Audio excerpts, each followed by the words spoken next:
So we are recording. Somebody, there we go. I can always find the noise. Okay, let's kick it off. Welcome to the June meeting of the Carmel Mountain Ranch Sabre Springs Community Council. I am your chairperson, Deva Edelman, and I'm going to have, let's see, we'll do our secretary is John Schroeder, and John, if you wouldn't mind calling the roll, and we'll have introduction of board members with that. Okay, sounds good. I see 12, only 12 people here so far. So Dan Thompson. Not at the moment. Don't see Dan Thompson. Rich Craigie. Yeah, I'm here. Okay. You want to introduce yourself, Rich, or? Yeah, homeowner, Same. Carmel Mountain Ranch, member of the board. Same as last month, huh? Yep. Okay. And I'm John Schroeder, resident of Carmel Mountain Ranch. And we have Mark Clark here. He won't be here this evening. Okay. And Michelle Mullen, I see Michelle. Hi, Michelle Mullen, homeowner, Carmel Mountain. Okay. And Kurt Carlson, I see you. Hey everybody, Kurt Carlson, homeowner, Carmel Mountain Ranch. Okay. Dustin Leal.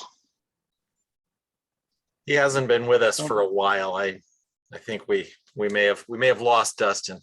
Right, okay. Bruce Bergman, is Bruce with us? Let's see Bruce. Okay, don't see Bruce. Larry Fontaine. Larry, you joining us? He won't be here either. He messaged me earlier. Okay. And then last person on my list, Kirsten Greer. And also messaged me earlier that she Okay. and yeah. Okay, so that's 5 of us Is attending. that five plus me, or just 5 total? 5 including you. Including, so there's only 5. Correct. So we are definitely not at quorum, but we don't have action items. So, you know, we'll push through the agenda. Okay, well, does that mean we can't, I guess, do I have any objection to approving the agenda for this evening? No. All right. Well, let's just say the agenda is good and we'll have the minutes approved next month. Okay. That way we can have a quorum for the minutes approval. All right. So where does that leave us? Okay. Public comment, non-agenda items. Yeah, I have a comment regarding, I saw some sign next to the clubhouse regarding some T-Mobile towers or something, and it's your name, Eric, on it. So should we come to the board and ask it, you know, to our feedback? Because we would like to know where those towers will be located. It will be someplace in the former golf course, but where exactly they're going to be?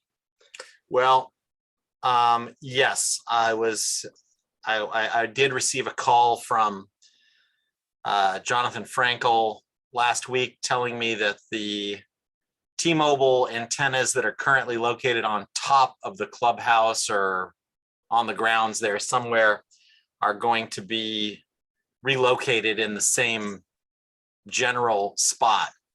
So it's not anything, there's no new antennas, just because the clubhouse is going to be demolished, they have to let us know that they are relocating those. Okay, any idea this is connected to the T-Mobile internet in our area, high-speed internet in our area? I have no idea. Okay, thank you. You're welcome. Any other non-agenda public comment? Eric, are we gonna, is it okay to talk about the golf course project itself at all? I have it on the agenda, and I mean,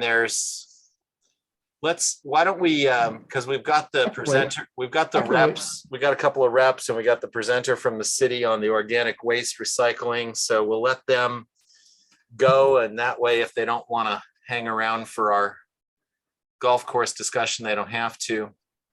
So let's move along, and we'll come back to that, Kurt. The neighborhood police report with Officer Julie Dratt.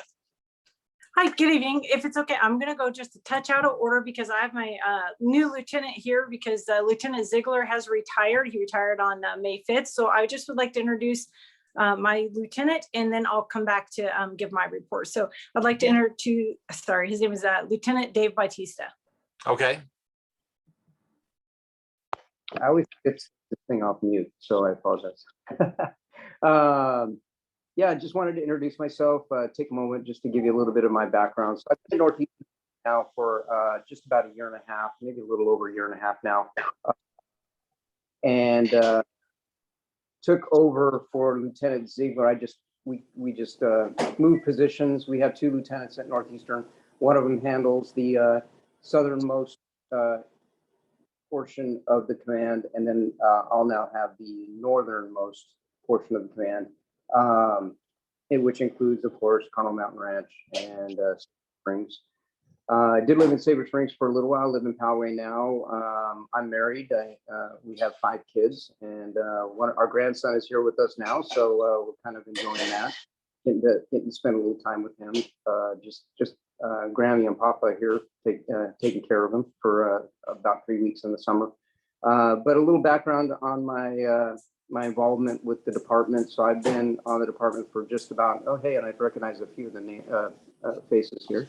And I've been on the department for coming up on 28 years now. So I have about 3 years to go.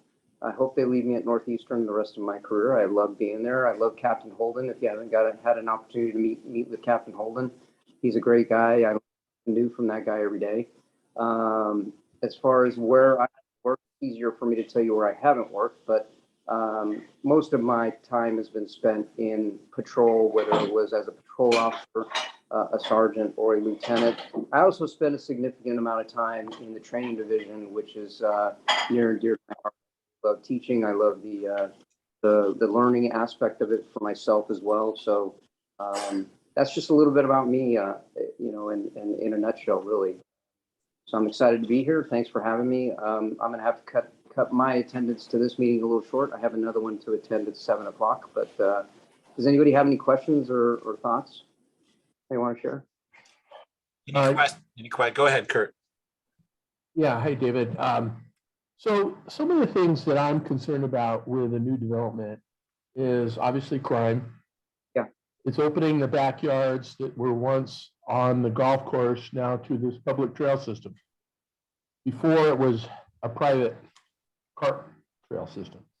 Now it's open to the public, so anybody can walk on this trail. And so my concerns are about our community and what are some of the things that we can do to best protect ourselves as a group? I mean, individually and maybe as a group. Yeah, the biggest thing that you can do is be our eyes and ears. And, if you see something that doesn't look correct, doesn't look appropriate, you can definitely call us. I know that there's some concern, especially with, Rancho and Mira Mesa with the homeless that are starting to move a little bit further north.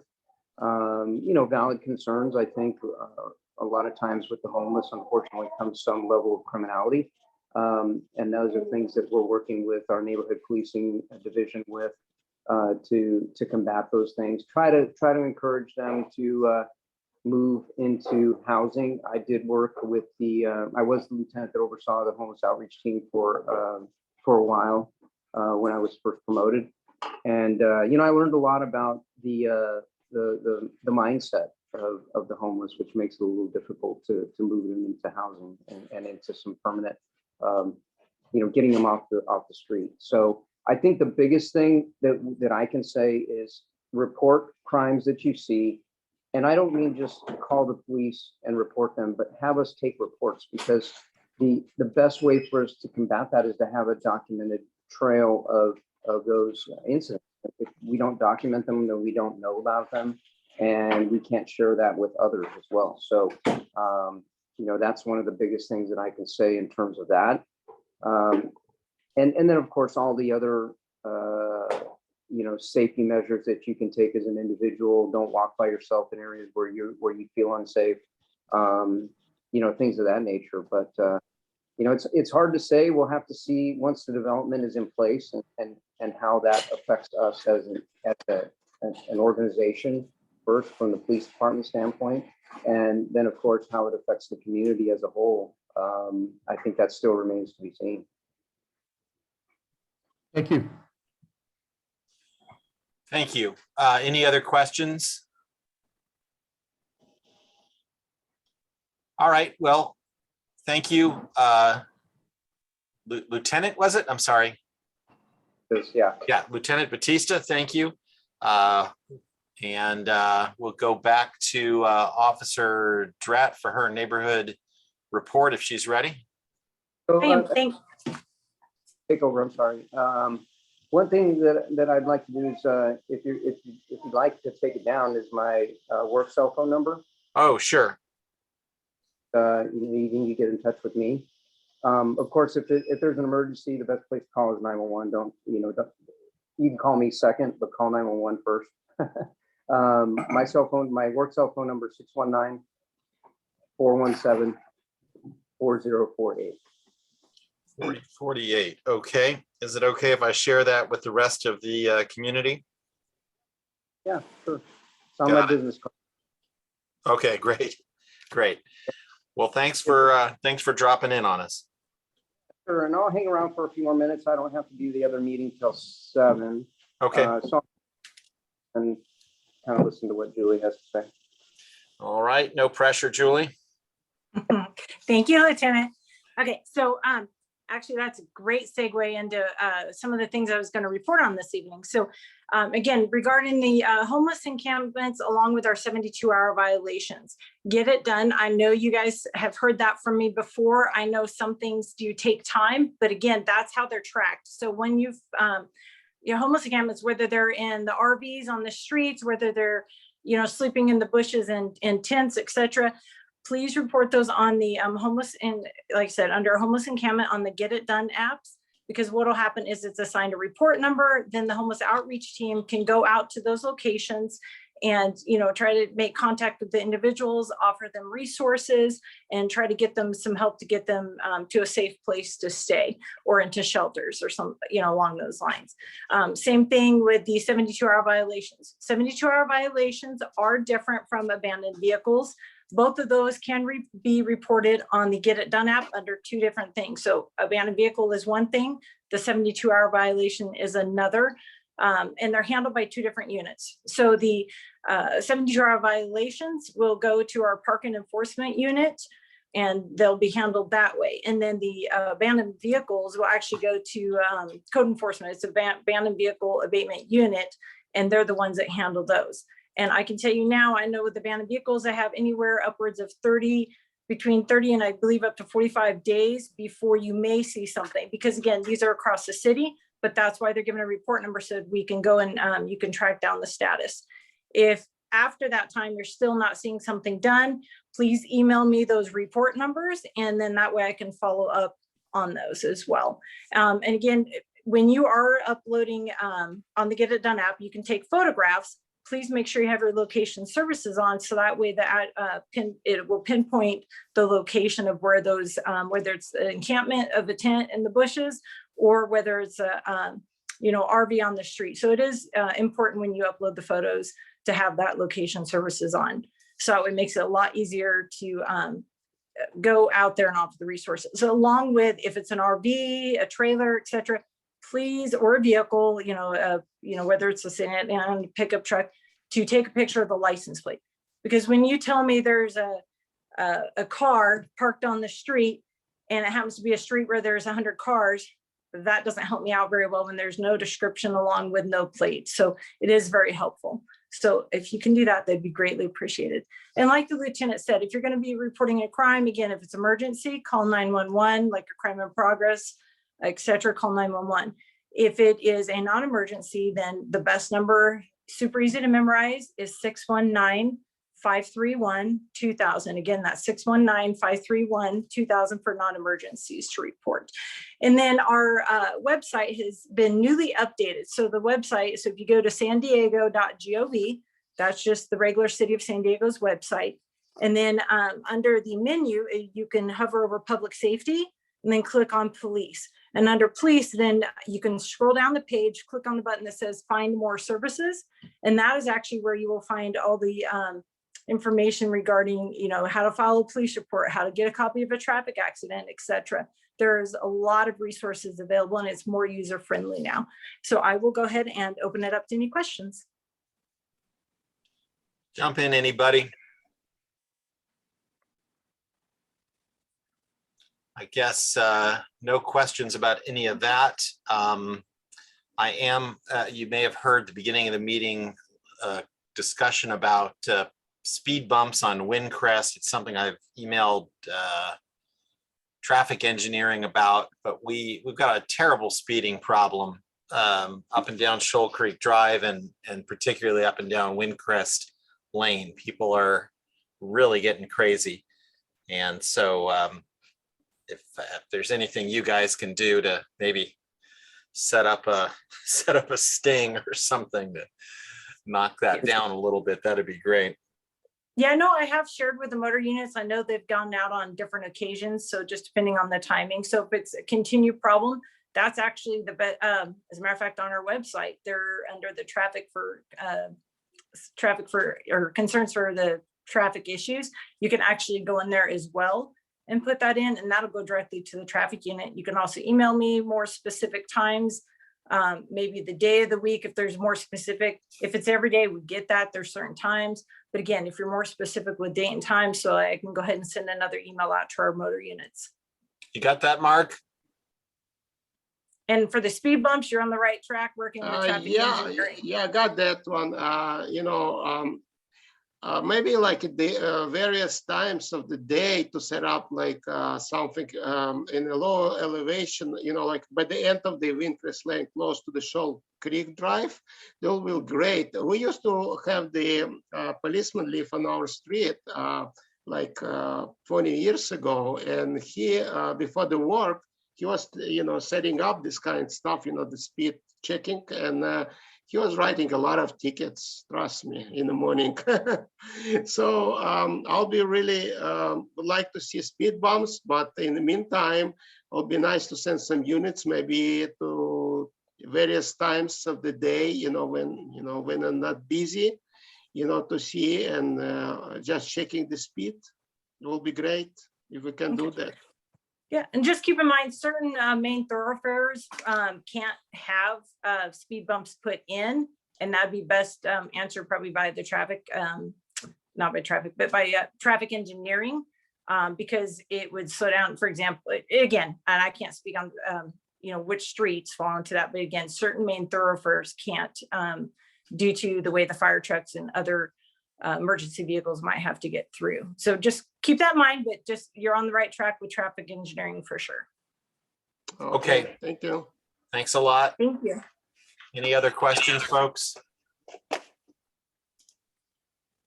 Thank you. I'm going to go ahead and excuse myself. So thank you very much. We'll talk to you again soon. All right. Thank you, Lieutenant. Okay. Let's move along to CMR Fire Station. No. Okay. State Senator Brian Jones.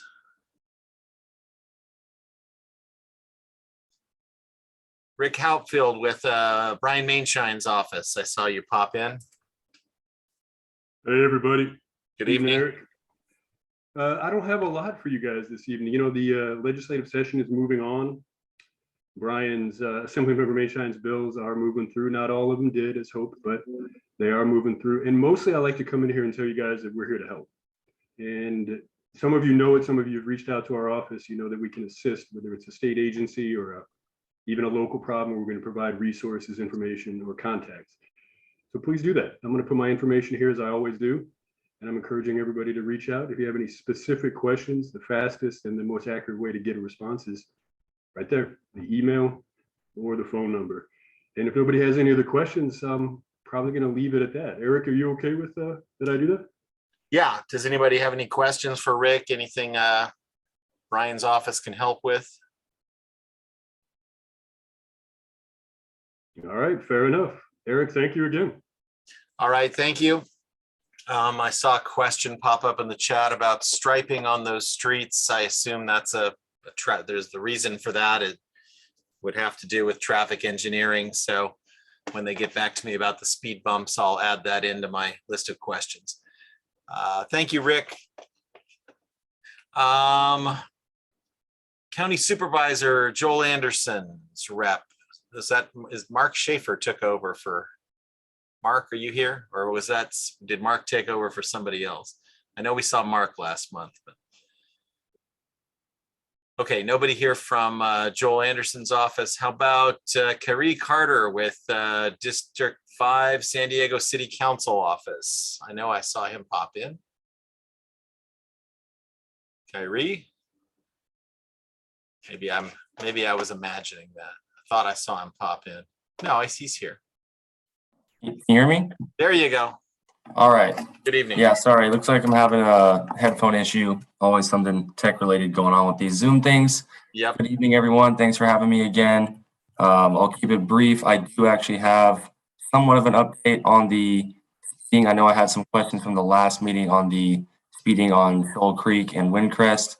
I did get somewhat of a response, as I said, from traffic engineering. They said that they had not had any requests for a study or any traffic service requests for Seabridge, but they've issued a new one for Seabridge. They did have one existing for Shoal Creek, but that was only for a recommendation of electronic speed signs going in both directions.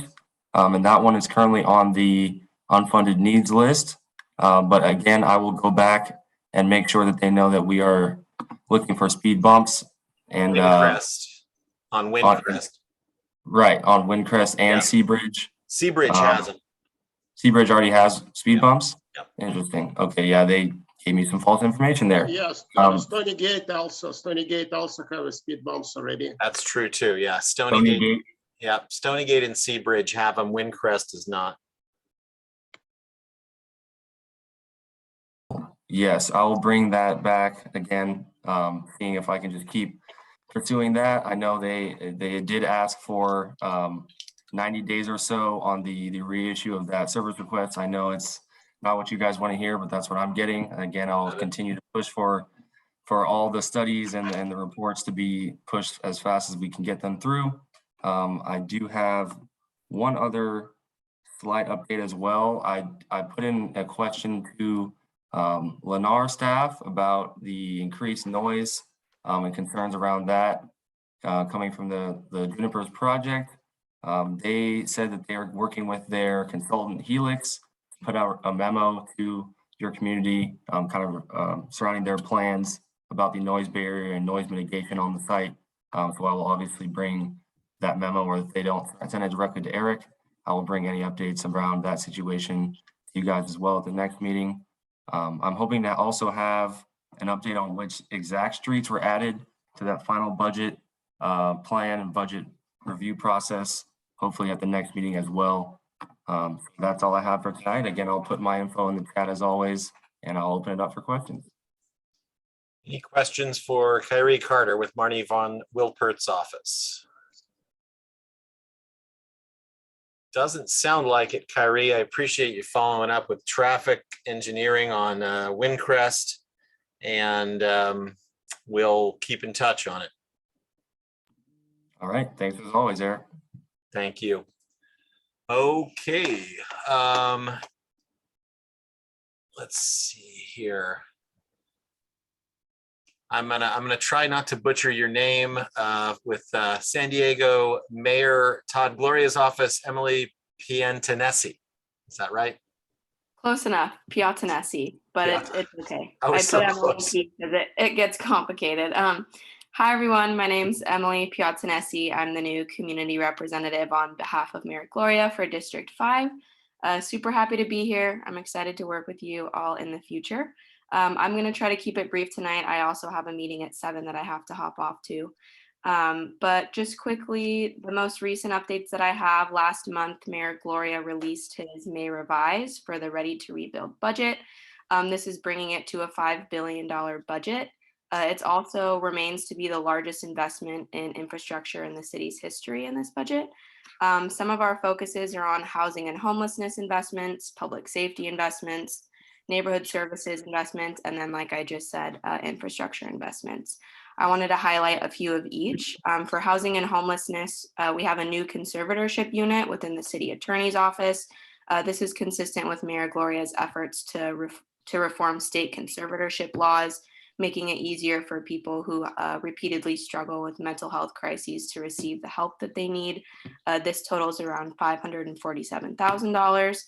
We also have funding for chief behavioral health officers, more shelter options and safe haven beds, and then additional funds for Mayor Gloria's Bridge to Home program, which provides gap financing to assist in the construction of more affordable homes.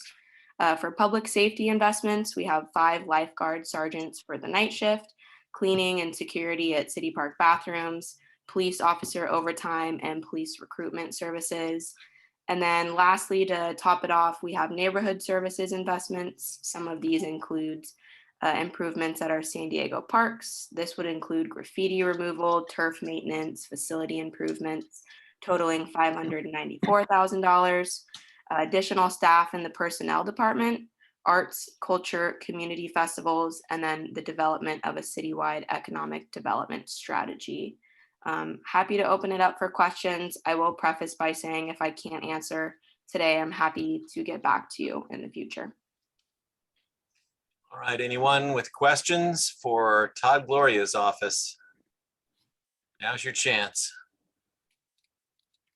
Okay, I got a chance. Go ahead, Kurt. Yeah, hi, Emily. Hello. So recently, our last meeting, we had 3 parks, community parks are being added to our housing development. And so my concern was, and one of the things I wasn't able to ask this question, and I want to ask it now because I think it's, the horse's mouth, I can go right to the chief, right? What is the priority on getting our parks built? We lost about 170 acres of open space and removing our golf course. And it would really be nice because we, as a community, feel pretty spurned by the city and this whole process. So it would really be nice if we could get our open space improvements done ahead of schedule and not done with the phases of development. These parks are all individually built by the developer. They don't have to wait for, the housing to go in. They're in different corners and areas that are can very easily be built together separately as part of phase 1. I'm just putting that out there because I think our community deserves it. We put up with a lot from the people at the city that didn't listen to us 1 iota. And so, we're not trying to kill the messenger here or the mess to you, but we want you to get that over to Gloria. That's a priority for us, getting that open space, those 3 parks done. Mm-hmm. Yeah. Think you can pass that on for us? Yeah, I totally hear your concerns, and I'm happy to pass along the message to our policy team as well. It would be really helpful for me, and I put my email in the chat if you'd like to shoot me an email just with a description of like the exact park so I have an idea. And then I'm happy to forward that to our policy team. Chris, the previous District 5 community rep, did make me aware of some of your concerns, but it would be great if you could just summarize that for me in an email, and I'm happy to pass that along for you. I could do that. And if you have any specific questions regarding the development, please include them in there. And then I'm happy to connect with city staff to see if I can get an answer for you on those as well. Yeah, we're very concerned about the homeless as well in our community. By providing these public access ways through the backyards of 650 homes, now these homes are going to be exposed. Their backyards are exposed where before they weren't. They were protected. And nothing was done in the development to protect our homes. So now we're going to have to figure out something, whether it's, we have to put up our own fences, more security, we have to pay for more ring cameras, that kind of a thing. You know, protect ourselves, and, you know, we have to protect ourselves. So I just leave that up to you, is what we have to do to protect ourselves. It's really unfortunate that we're left exposed like this. Yeah, and I hear your concerns, and I wanted to reiterate what the lieutenant and officer said earlier. If you are having issues, please submit them on Get It Done. Like she said, I know that it can take some time, but for those Get It Done reports allow people to go out there and offer services to these homeless individuals to try to get them out of the area, get them the support that they need. So I would really emphasize that. And again, homelessness is the mayor's main priority. So we hear your concerns, we understand, and we're, you know, working on allocating more funds to address the issue. Thank you. I have a question. Emily, it's any policy change regarding the new project in Todd Gloria's office, you know, like veto for the project, or for the, let's say, build it less, because right now he is positioned to build more. And any policy in the future, you know, near future, we see, because the economy is changing, as everybody knows. So anything like that is in the future, Mayor Todd Gloria? I'm sorry, which specific project were you talking about? Well, any project, any housing project, not just trails, which one is coming to the Carmel Mountain Range, any project which is going to San Diego, city of San Diego, it's he going to be using, because right now the project, it's not, he cannot do the veto, because it's, and he want to build more housing. So right now he's just saying, build more, we need more housing, we have a housing crisis, but the economy is changing. Do we need more housing? Yeah, the mayor is really firm on, we do need more affordable housing in the city of San Diego. That is a main priority of his as well, creating more affordable homes. If you have like a specific question on exactly what's being built, I'm happy to answer that via email as well and check back in with my policy team.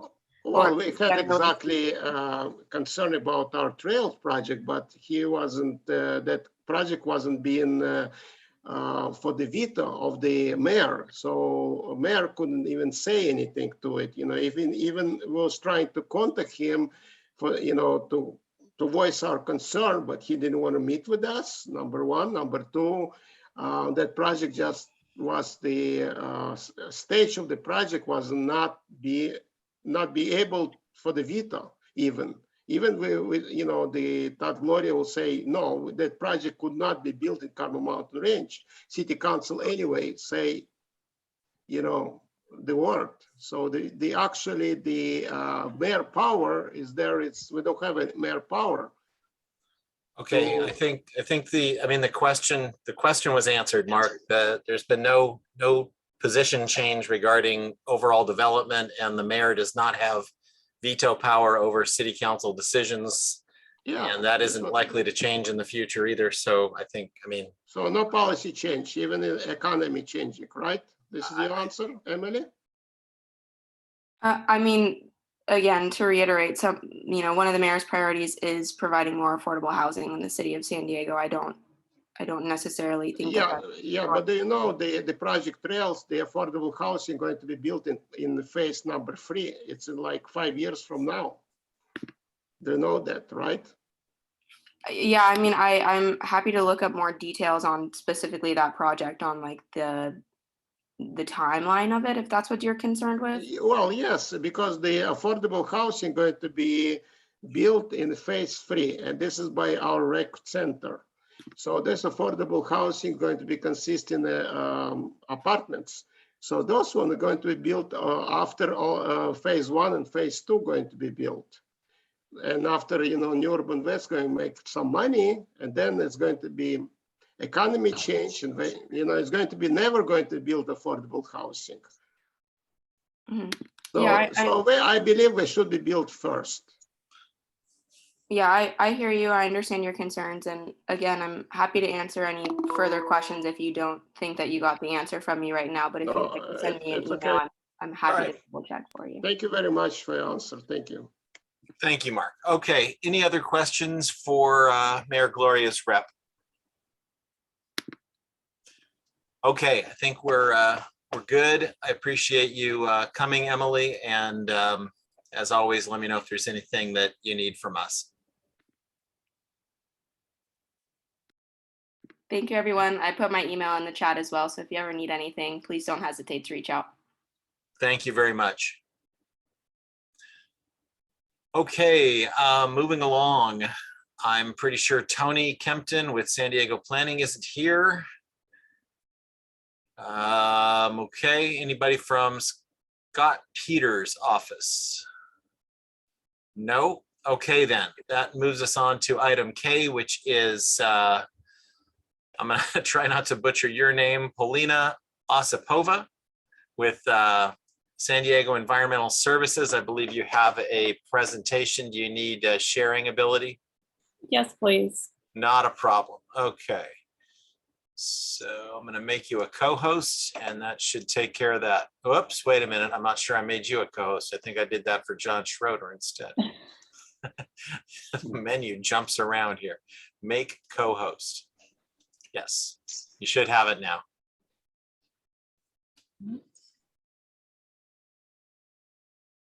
All right. And we see it. Are you able to see my PowerPoint? Yes, we can. And hopefully nothing else. Great. So thank you for the introduction. You got my name perfect. My name's Polina Osipova. I'm a recycling specialist with the City of San Diego's Environmental Services Department. And I'd like to give you an introduction today on our organic waste recycling program and the new state law, Senate Bill 1383.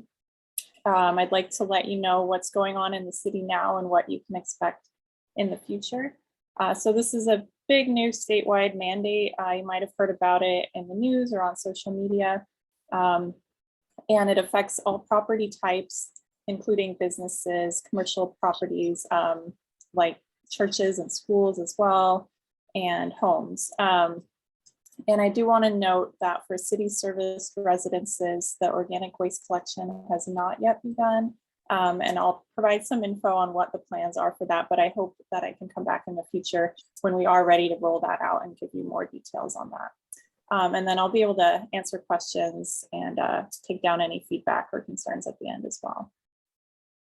So just a little bit of background about the City of San Diego's programs. We operate the Miramar landfill, and over 900,000 tons of trash are disposed of yearly in the landfill.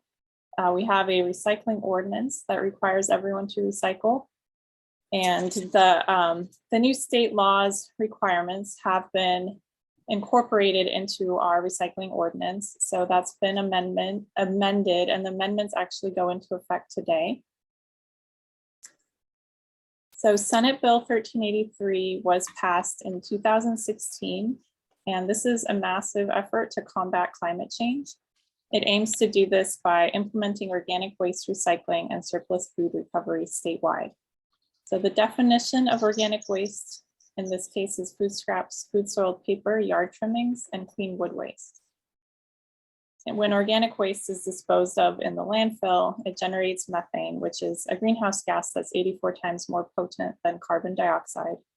And greenhouse gases pollute the air and contribute to climate change. So diverting organic waste from the landfill will have the fastest impact on climate change. In order to meet the statewide mandate, every city and jurisdiction in California, including the City of San Diego, must implement organic waste recycling for all customers. So again, organic waste is food waste. It's fruits and vegetables, eggs and dairy, bread and baked goods, and any kind of prepared food. It does not include liquids or large amounts of oil and grease. It also includes food soiled paper, so things like coffee filters, paper napkins and paper towels, paper bags, and parchment paper. But please note this doesn't include things like compostable or biodegradable plastics, or a lot of takeout containers that are lined with plastic lining. Those things are not acceptable. And then it also includes yard waste, which folks are more familiar with, any kind of plant trimmings, grass, branches, and clean wood waste. So complying with SB 1383 and reducing the amount of organic waste that we're sending to the landfill is important for a number of reasons. As I mentioned, it's one of the most impactful actions we can take to combat climate change, and this will support our city's climate action plan. It also creates healthy soil by composting. So we'll have additional materials going towards creating compost. And when we incorporate compost into the soil, that actually creates additional climate benefits by allowing the soil to take in more carbon.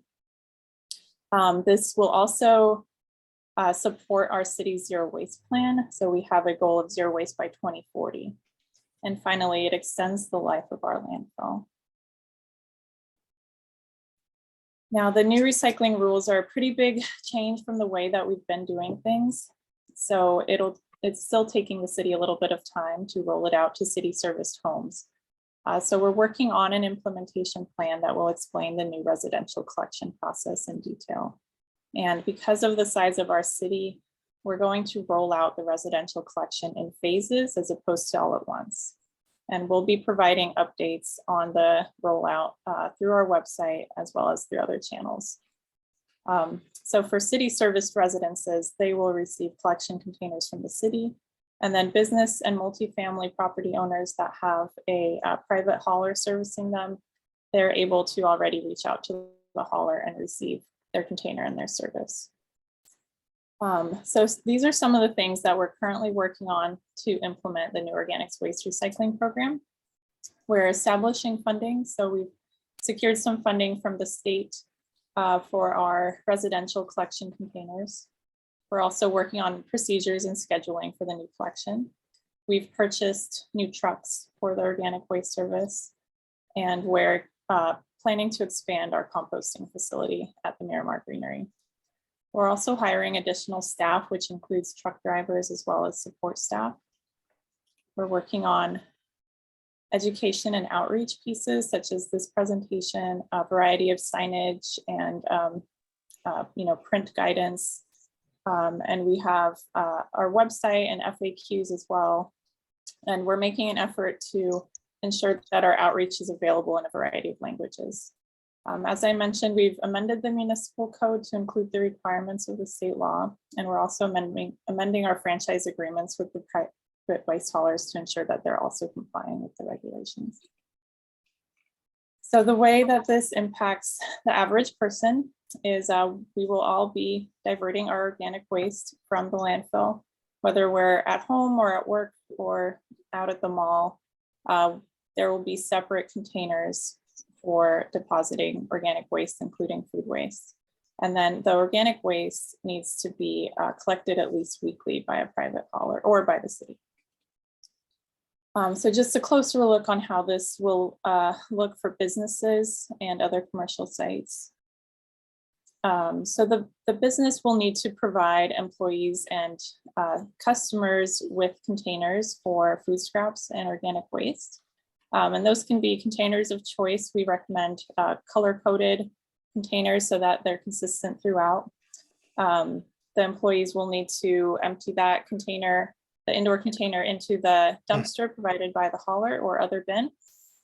And then again, the hauler will need to be servicing that container at least on a weekly basis. Just another note of a requirement for some designated businesses under this law for very large food generating businesses such as wholesale food distributors or very large restaurants or hotels. There is a requirement to donate excess edible food. And if you would like more information about that, please reach out. For multifamily apartments and condos or even HOAs that have a private hauler, there's also a similar three-step process. The property manager or owner will need to provide residents with education about this program, but residents will be collecting food scraps and food soil paper in their homes, and then they will need to bring that out to the dumpster or bin provided by the hauler. And then again, the hauler is servicing that bin on a weekly basis.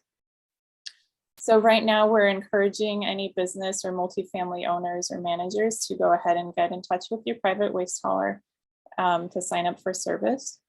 They should have that service available to you now. We're also encouraging you guys to reach out to the Environmental Services Department. We can provide free technical assistance and support to help you set up your recycling program. So a little bit more information about specifically residential homes that are serviced by the city. So again, if a home is receiving their trash and recycling collection by the city, they will also receive organics waste recycling service as well.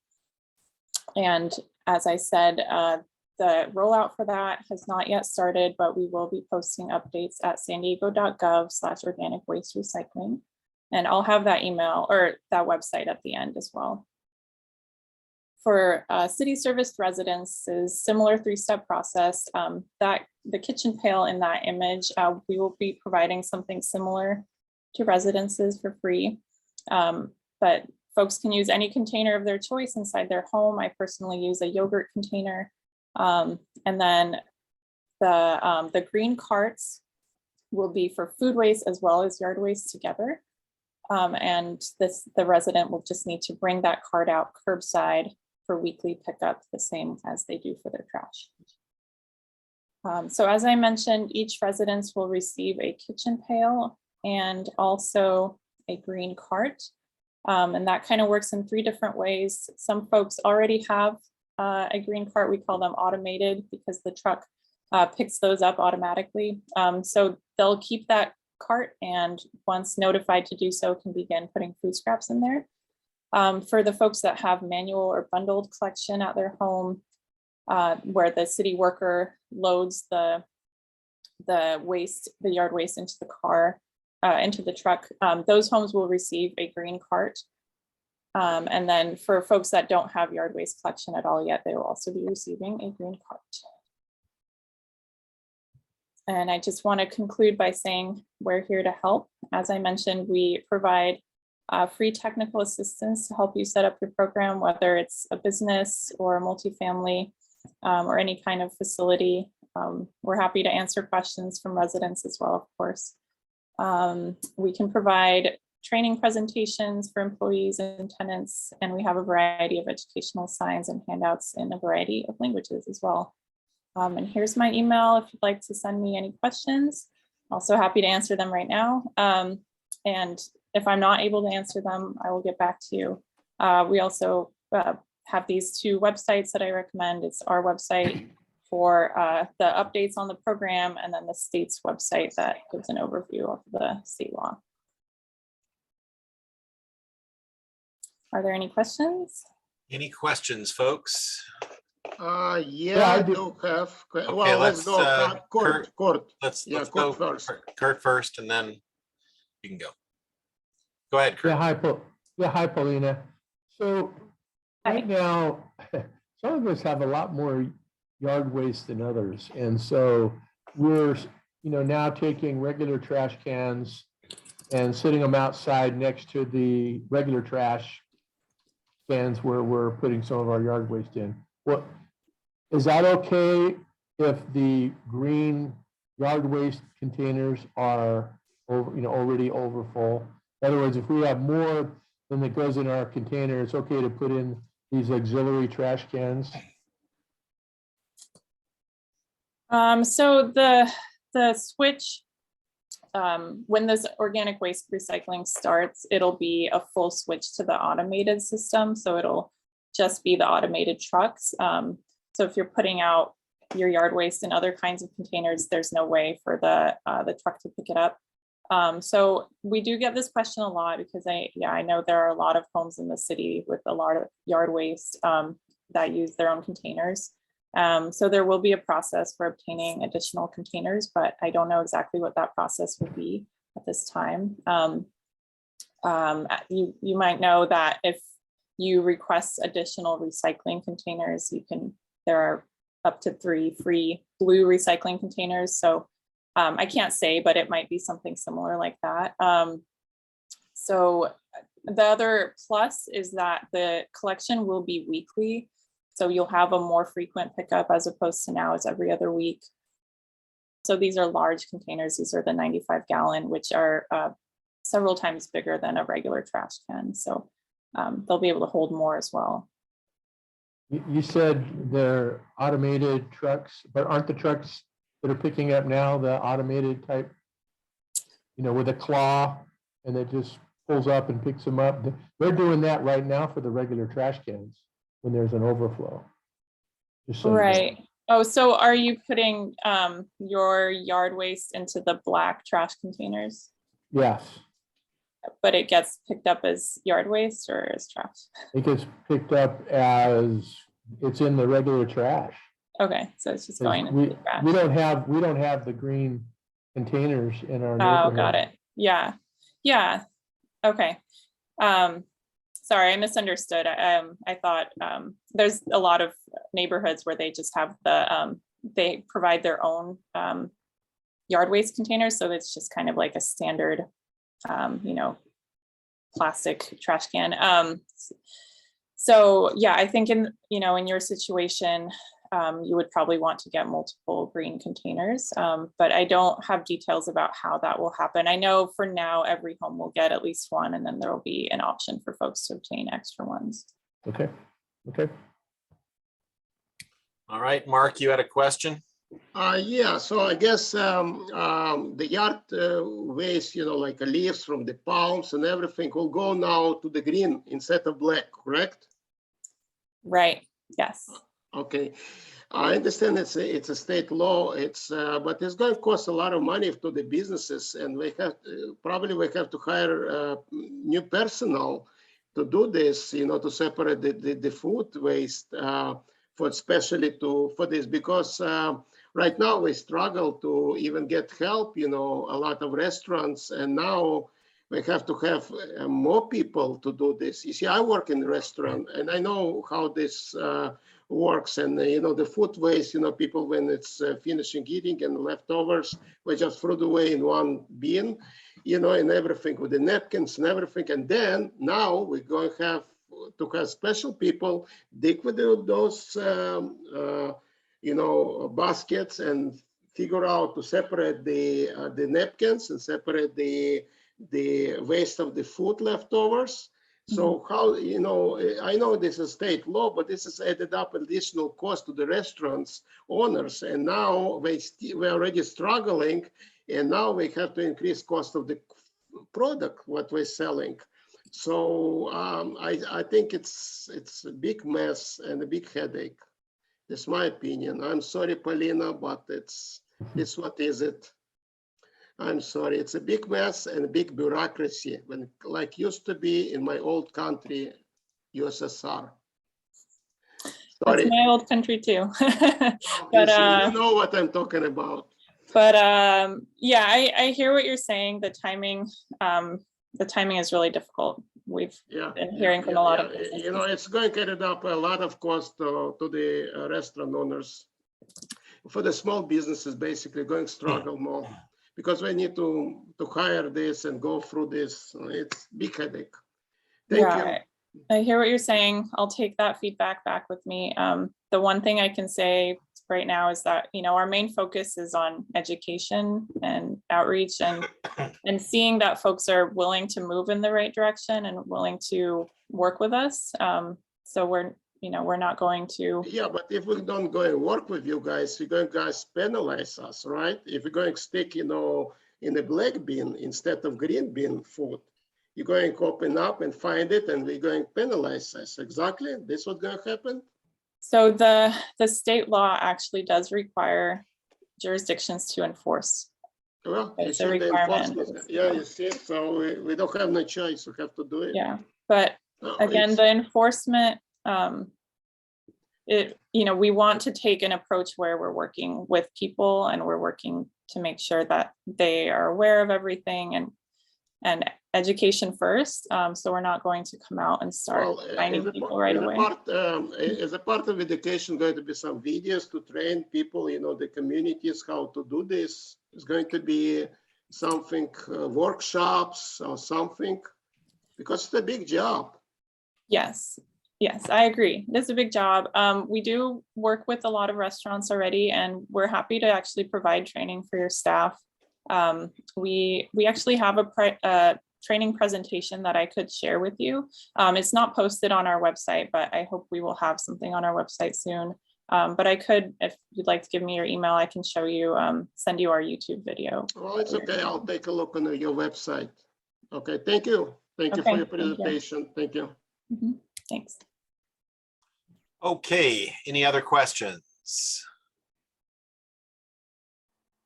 Oh, there's some questions in the chat that I'm seeing. Oh yeah, I've got so many screens going on here that often gets away from me.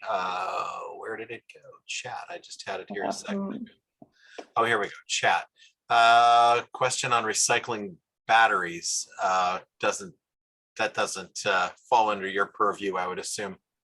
Yeah, you're right. Hazardous, that's like household hazardous waste, but one place you can recycle batteries is at our household hazardous waste center. That's at the entrance to the Miramar landfill. You do need to make an appointment. It's open on Saturdays, so you can make an appointment online. Okay, oh, right there at the landfill. Mm-hmm. Cool, okay. Can you request 2 green trash cans? That got answered. Yeah. So everyone will get one, and then there will be a way to get additional ones. Okay, I think that's the extent of the questions in the chat. Does anybody else have any questions? Doesn't sound like it, but we definitely appreciate you coming by and talking to us this evening. And we've got your email, and we'll let you know if there's anything we need. Thank you. Thanks, everyone. Thank you. Thank you. Okay. Let's see here. All right, so yeah, that brings us to New Urban West. I had a couple of really minor updates from Carly. Nothing that we really wanted to know about, I think, in terms of she just talking, okay, the fence crew came out 2 weeks ago, replaced 6 panels, reconnected 20 spots to better secure the area, added 2 more locks. So, instead of less fences, we have more. But of course, having the fences helps us to keep those spaces unpopulated, I suppose. And then the maintenance crews are continually working through requests, also working to recheck some areas that were done as regrowth is occurring, continually working with the arborist on the eucalyptus trees in question at the last meeting. Hope to have it resolved in the next few weeks. And then please continue to email her through the Trails website on the maintenance tab.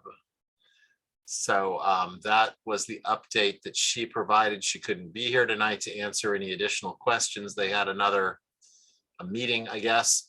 So with that, I guess if there's any discussion, keeping in mind there's no one from New Urban West here to answer our questions, but if there's any discussion, let's go ahead and have it. Eric? Yeah. So, in my in what I brought up earlier in regards to the parks, I think it's worth pursuing this. One of the things that I thought about was, the first phase of the development, which is right in my backyard, could take anywhere from, if they start this next February or March is what we were told, then the project will probably be done, within 2 years, just to say it like that. And a lot of times what happens is, my experience working with C, is that the parks are done at the end of a development. In other words, all the homes get built because the way they look at it is that, in a brand new development, they don't need to put the park in because nobody's living in the homes. But in this case, we have an existing community, and these are community parks. And so, that first park, if they did it the old way, it could be out, not done until 26 to 2027. And so with that rationale, the last park could be anywhere from 7 to 8, maybe even 9 years out, which would be put it around 2030. And the parks typically take anywhere from, depending on the complexity, take anywhere from 12 to 15 months to build, depending on the contract, good contractors they have and all that, whatever.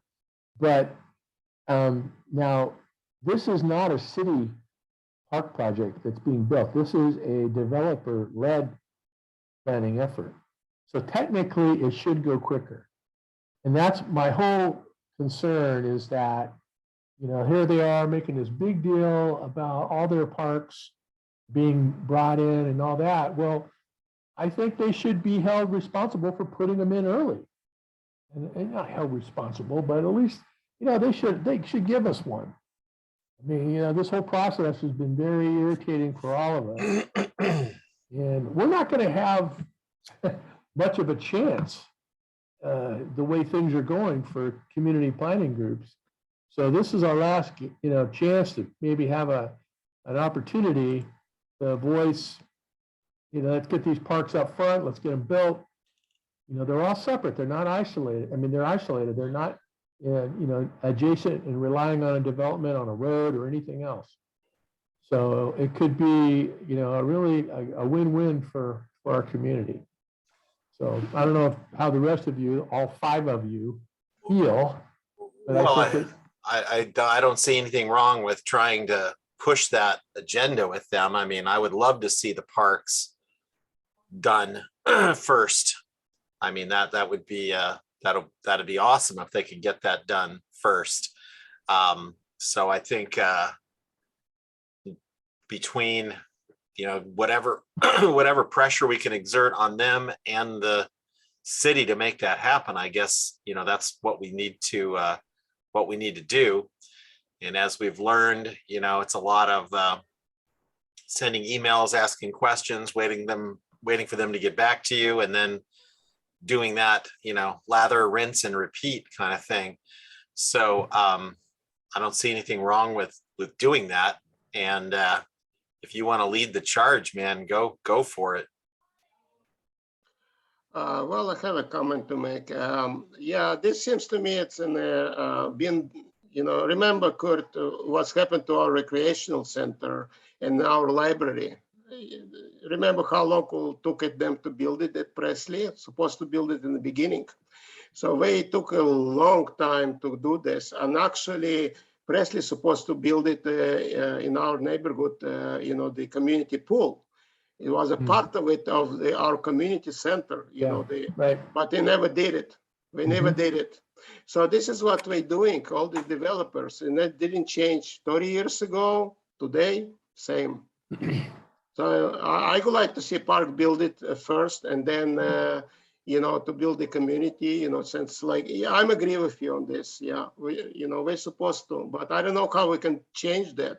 I don't know it's any ways influence this, because it seems to me in urban west want to make money first, and then invest it in the park and in affordable units after we get sell, all these townhomes.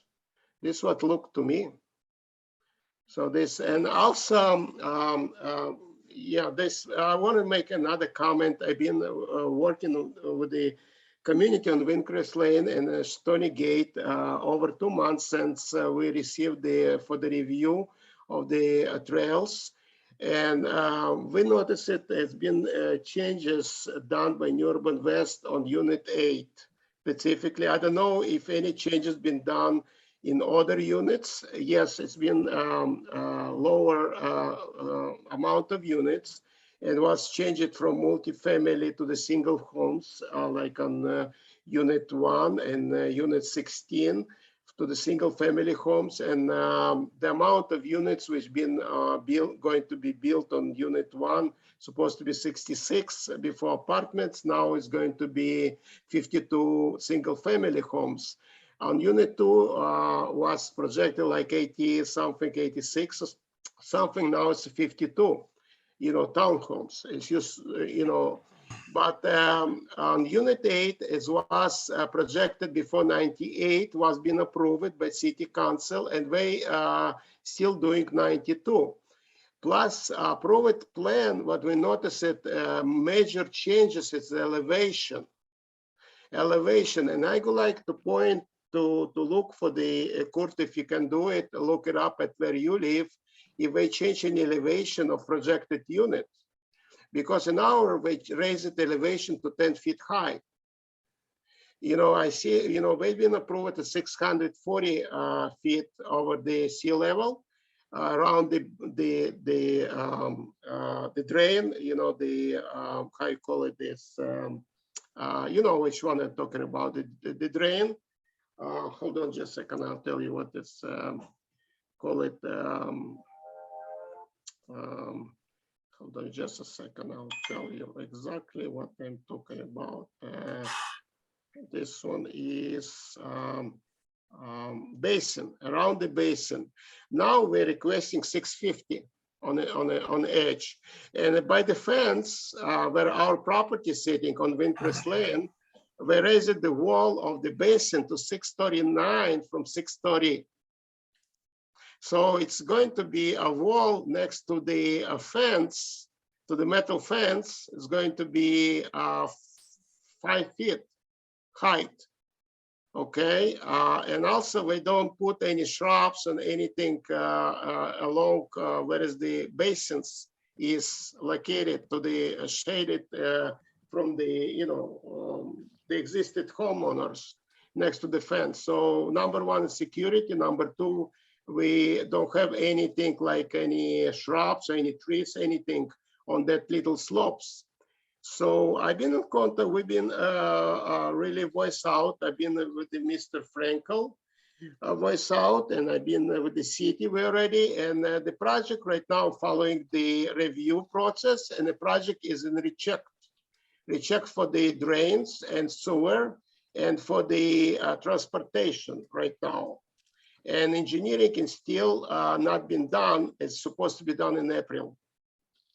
So we push some buttons with the city, and we're getting some reply right now from the Ali Shepherd, which one is stating if they will see not conformance with the approved plan and the one we submit to review, the total project of trails will go to the public hearing again. So we might be getting again to the public hearing.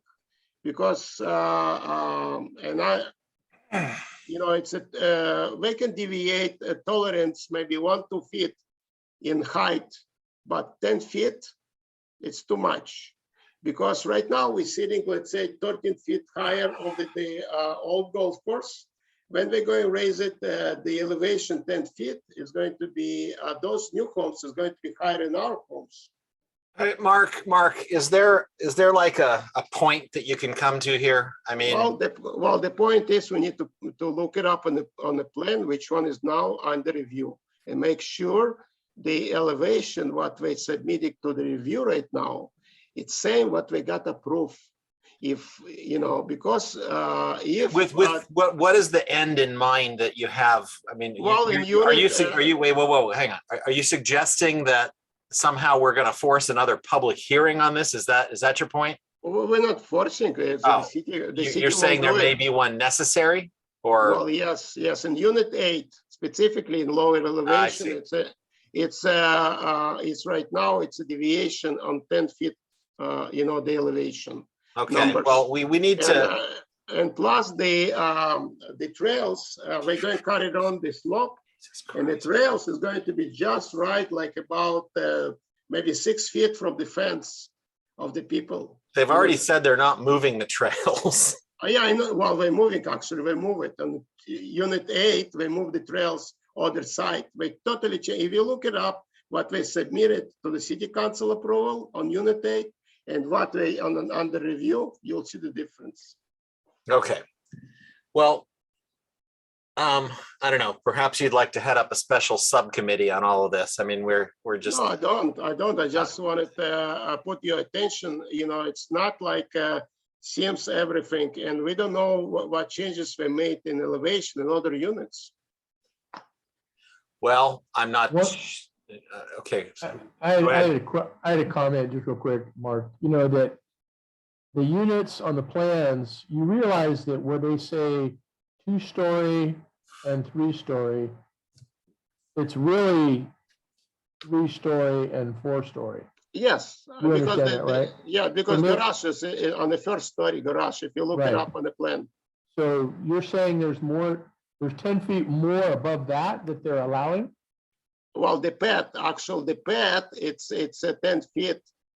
What way was approved by city council. Yeah, I don't know that once this thing gets approved, it's really difficult to go back and, you Well, almost have to do a lawsuit. I would suggest just, giving a call to the planner like you're doing and try to get a clarification, make Well, sure. we got the clarification is it's not a concrete, this is what we, Urban West submit for review, this is what we want to do. It doesn't mean we're going to do. This is what they told us. This is what she told me. I had a conversation on Thursday last week. It doesn't mean what we're going to do, because they can do, the reviewers will ask, if they find non-conformance, we will ask them for amendment on the plan. So, and this is what going to be before we issue the building permits or questionnaire permit. When it's going to be a questionnaire permit is then the project will go to the public hearing again if it's too much deviation. Yeah, we hope they all do their job. Yeah, so like I said, we near 10 homes on the Windcrest Lane going to be affected by this 10 feet elevation, what we did it right now. And the drainage going to be changed to our property, plus the slopes, the stability going to be different because we're going to dig it up, they put all the drain pipes in it in slopes. It's going to be not slope anymore because it's going to be pipes inside. So there's going to be a lot of change, and we're really concerned, on Stony Gate and on Windcrest about these changes, because it's not. We would like to see it. Like we've been approved. Okay, stick with this number 640, but not go 650. 650 is too much because homes right now in Windcrest Lane is sitting above golf course. When they go build it, we're going to be lower. And like you said, this garage is under, it's going to be not 2-story, it's going to be 3-story, and this 3-story is going to be 4-story. So this is what we're going to see, this big change. Yeah. So we need to check if you check near you and see if it's any change. You understand about elevation because you're a landscaper, Yeah, no, I reviewed the plans next to my house, and now you got to rely on the plan checkers, and then you got to rely on the contractors, and I mean it's not an easy thing to go through, and it's going to be 2 years. Yeah, it's not easy. So we went through. My neighbor who got affected also, he is a professional engineer. And he noticed it. I didn't, but he noticed it, and he said, "Mark, what we got approved and what is we're requesting? We're requesting 10 feet elevation higher. So basically, what we want to do from higher elevation of the Windcrest Lane and go straight, bring up the ground straight, almost to the end of the unit 8." So you see the way it's been before, it's a topography of the Windcrest Lane, all the homes like steps, if you see it. But what we want to do, we want to not change the totally topography of the unit 8. So we want to bring it straight line from the top. Okay, so this is my point I want to make. Okay, guys? Thank for you. listening. Thank you for listening. You're welcome. I mean, I think the moral of the story is, as always, we're getting screwed. I mean, that's, Yeah, we got screwed, exactly. This is what I feel, it's exactly, you're right, Eric. It's, so I'm working with the city and working with the Mr. Frankel and see if we can make an amendment and please us. So we'll see what we, so I don't want to go through this mess again, this public hearing. We need to move forward.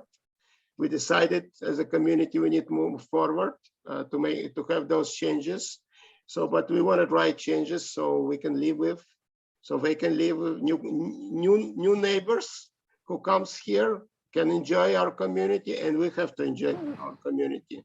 So what it's happening is need to happen, should be happen is have to be a cut amount of units on unit 8 to number one, to balance the traffic on Shoal Creek, number one, near park, so we can safely cross the street to go to the new park on unit 7.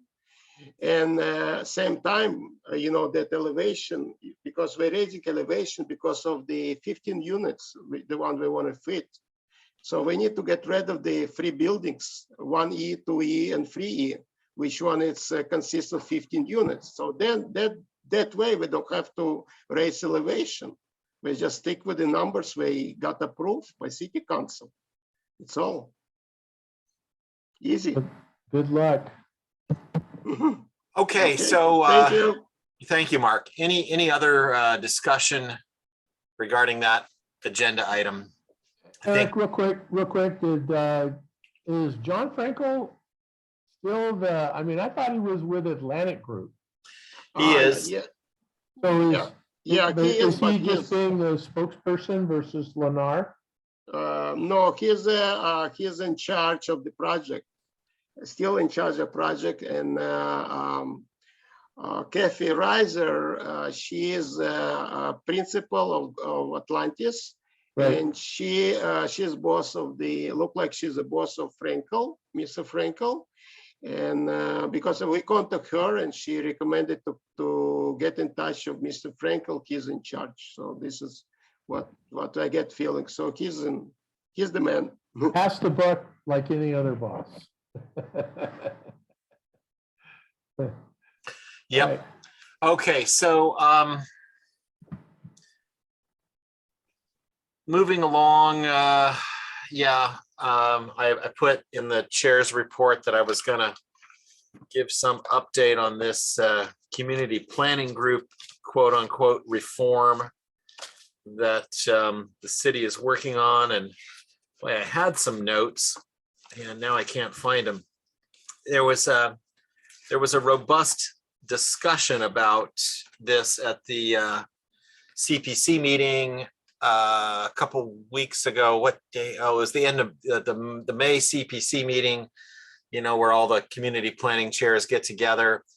I mean, there was a motion on the floor to recommend to the city that the proposal not be approved. That was, the motion, and I fully supported that motion. And then there are actually community planning group chairs who for some reason support these changes. There's a handful.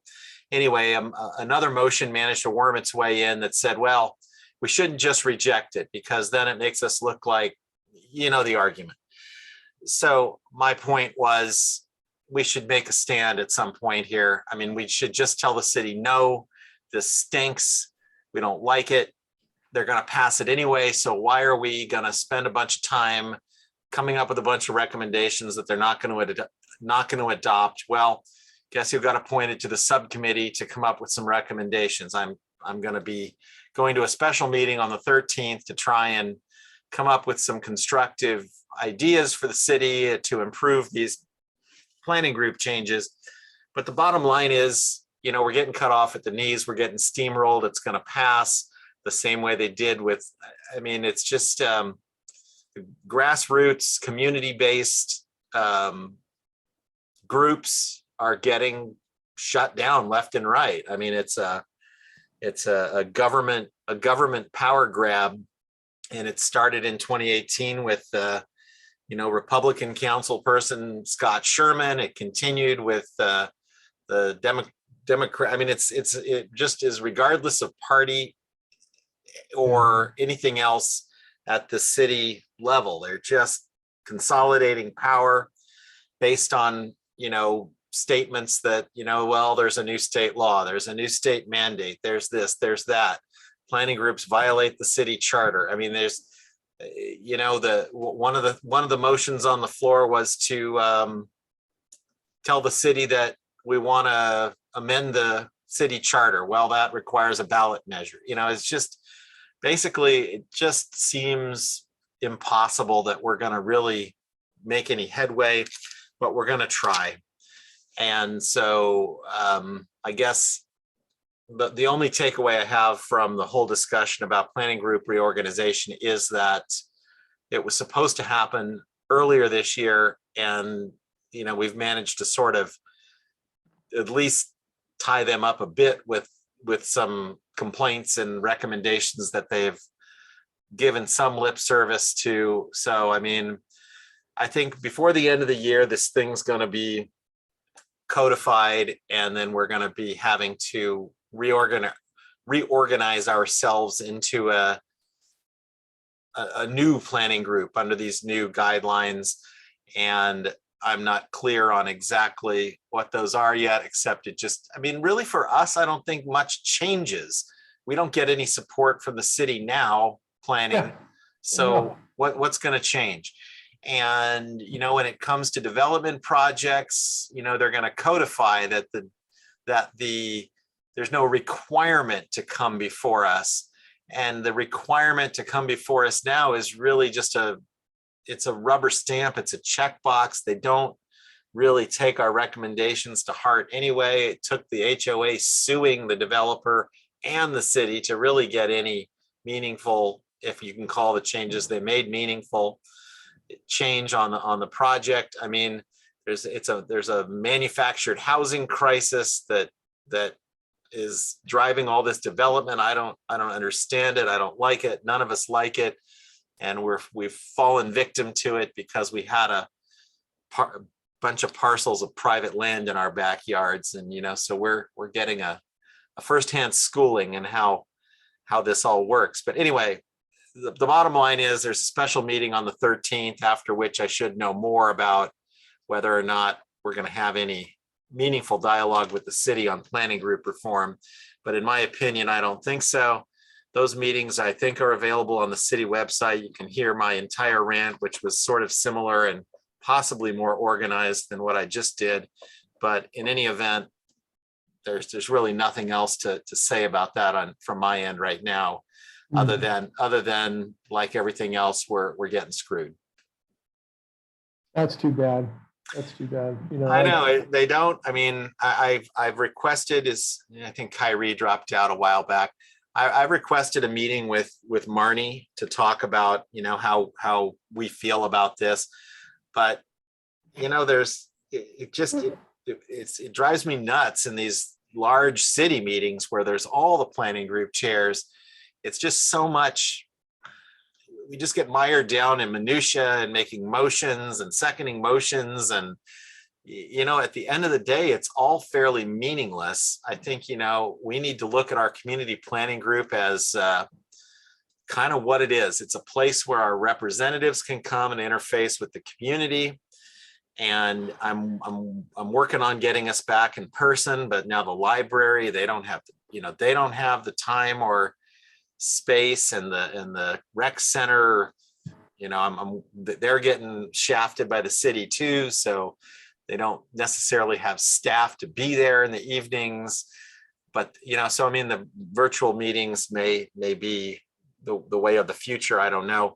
But in any event, it's a place where elected reps our elected officials can send their reps to interface with us and answer questions. And, you know, here we do make incremental progress on certain things, you know, getting roads paved a little faster, hopefully getting some speed bumps. I mean, frankly, folks, I mean, I think that's pretty much what we are and what we're going to be. I mean, it's pretty obvious that we can't really do anything as an activist body. I got a lot of compliments from other planning group chairs on, you know, our group being so much, you know, so activist when it came to trying to shape the project. But at the end of the day, you know, didn't really win any concession on it. So, I mean, ultimately, I think we're, like I said, we're a group where we can get little things done for our community. We can get information out to people. We can, you know, complain about things. But at the end of the day, we're really not going to be able to move the needle much on anything. I think we already knew that, but even less so going forward. So that's all I have on that. And unless anybody else has anything, we'll probably move to adjourn. So yeah. Anybody else have anything before we? It's real dilemma, you know. Yeah, I know. Without those community groups is going to be a big problem. I know that. I don't know. Maybe you guys, this kind of community group supposed to become as a nonprofit, some organization like you know, used to be, you know, CMR United type of thing, you know, to fight for the community. That's kind of essentially where they're going to be sort of positioning us. We're not going to be recognized by the city as being part of the city process. It's going to be more like we're more like a CMR United, although we'll still be a community planning group. And, you know, whatever leftover vestiges of that will be there, but we're not going to be, I mean, I want to say we're not going to have any power, but we don't have any now. So we're an advisory body and we'll continue to be regardless, but you know, it's just going to be even less support, less attention, taken less seriously, the whole thing. I mean, they want to move this whole thing to a ministerial process where development just gets rubber stamped. It's kind of already that with the facade of the community planning group. So, it's so sad. I remember when, and Rick Hopfield's still on here, but I'm going to say it anyway. You know, Brian Mainshame used to live in this community. Doesn't he still? I don't know. Yeah, that's true. I don't know either. He was a major voice that stuck up for us back in 2006 when a developer tried to develop the golf course. Well, they were trying to develop the clubhouse area, right? Yeah, it started with a couple of different areas. It was also the area down by the recreational park area there down. But my point is that politicians have changed. I mean, you know, look at Brian Mainshame. He's totally different from where he used to be. And, you know, he's in a different region now. We never heard from him during this entire process, you know, even our own representative, you know, he backed out.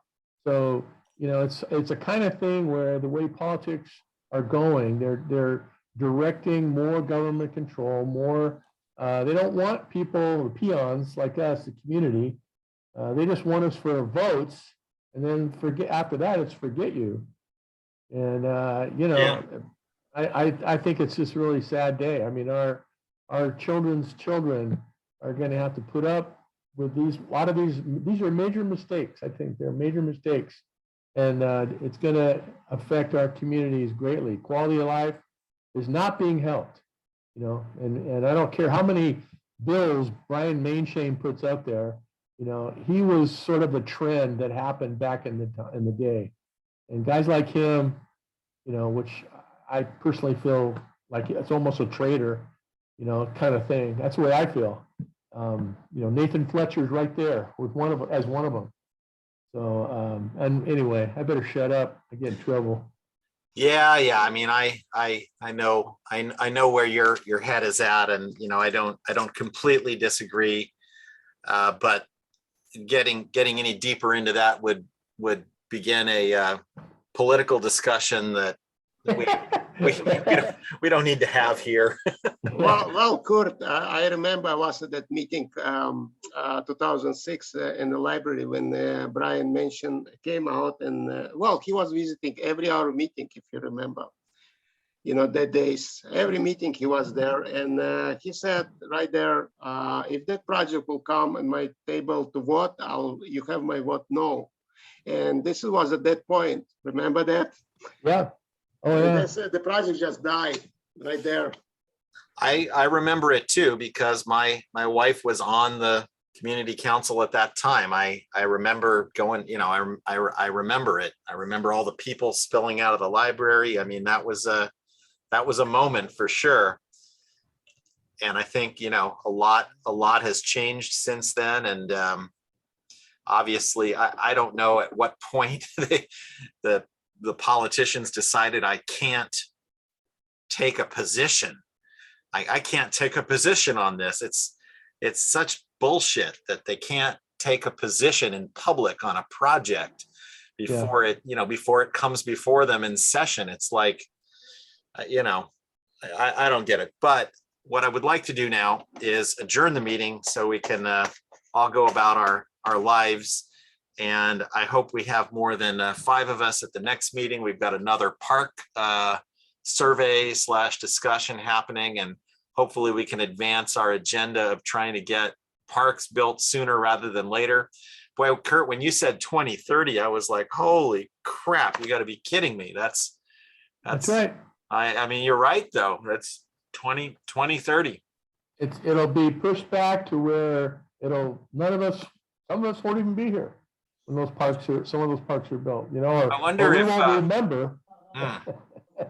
Me and Rich, between we have a pretty large frontage on what's going to be Shoal Creek Park. If we took our fence down and like took possession of part of the property, if enough time goes by, maybe we can own it by adverse possession or something. We're going to look at that.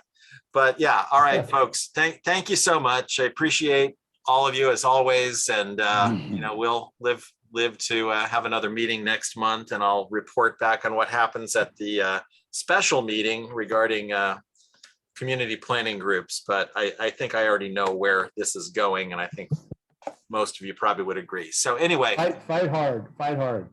I'm gonna try and give it to him. Go back and look at the Zoom from May's meeting. I think I'm unpopular with the progressive community planning group chairs. But that's okay. I get lots of nasty comments in the chat. Anyway, we'll see y'all later. Have a nice evening. Talk to you soon.